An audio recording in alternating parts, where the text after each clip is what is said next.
Buen día, compañeros y maestras. Nuestro equipo está conformado por Carolina Jiménez, Astrid Hernández, César Arroyo, Ana Pastrana y María Fernanda Villa.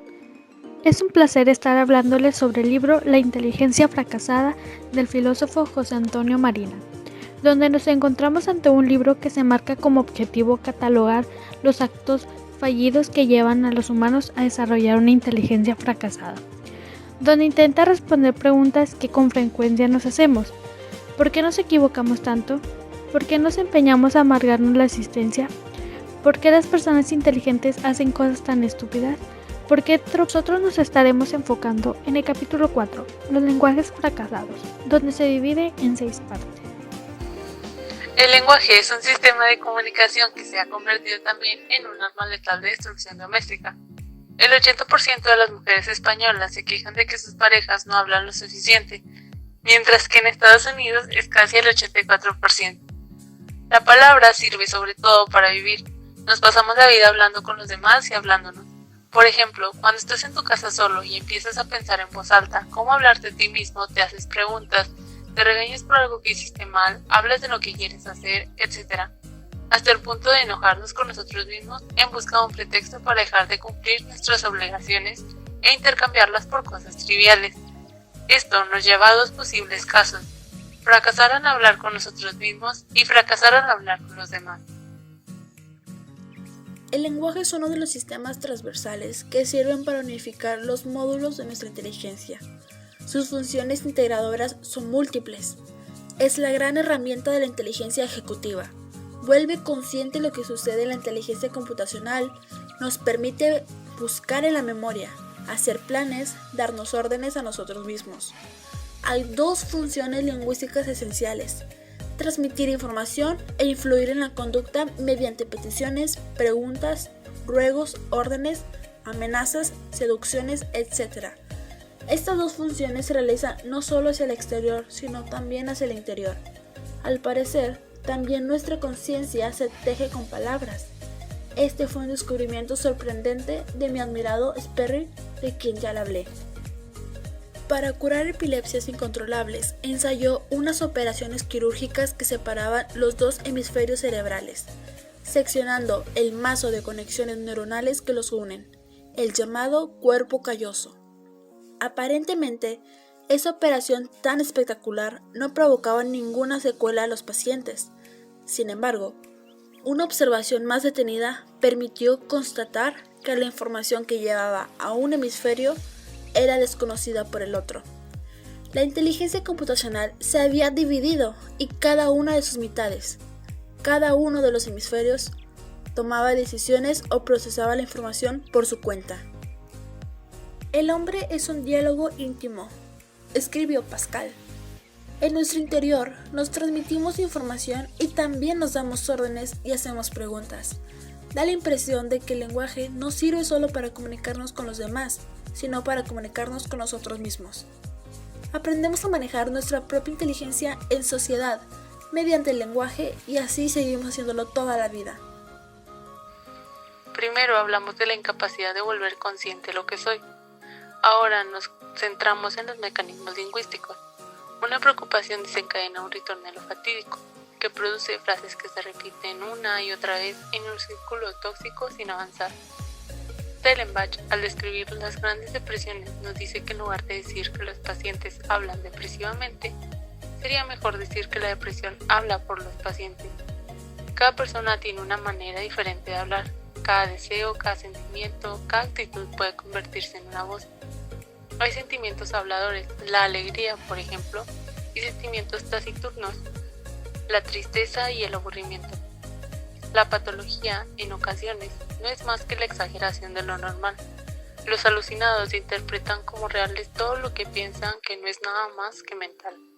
La voz de la conciencia. La conciencia es la voz inevitable. Una voz que pone a los humanos, como lo mencionaba Freud, testigo contra o favor de sí mismo. La conciencia te atormenta o te alegra, te victimiza o te culpa. La pregunta es, ¿quién habla en ella? Existen diversas denominaciones para la conciencia.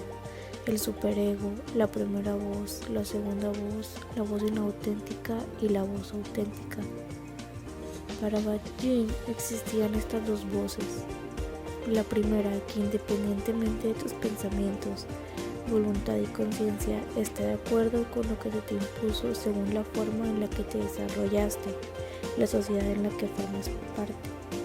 La segunda era la voz más representativa y la más típica muestra del ideal en el que nos desarrollamos. Independientemente de cómo se quiera categorizar a la conciencia, no hay duda de que ésta puede ser destructiva y si ésta tiene criterios incorrectos, llevará a un profundo y doloroso fracaso del lenguaje.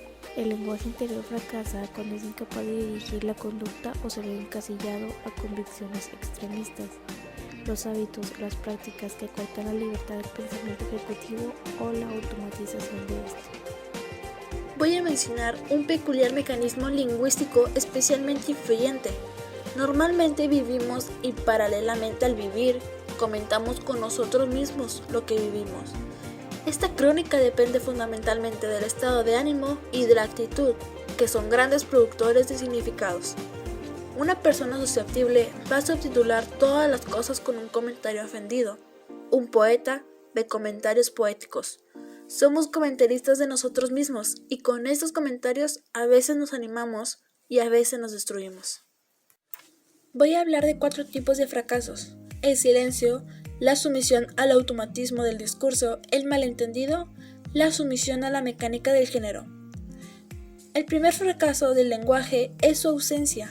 Dije antes que el silencio puede ser antesala de la serenidad, pero ahora me estoy refiriendo a la ausencia del lenguaje. Con el silencio sucede lo mismo que con la soledad. Puede considerarse una situación real, no hablar o no estar acompañado. Puede considerarse un logro y puede considerarse una carencia cuando se necesita o se espera una compañía o una palabra y no aparecen.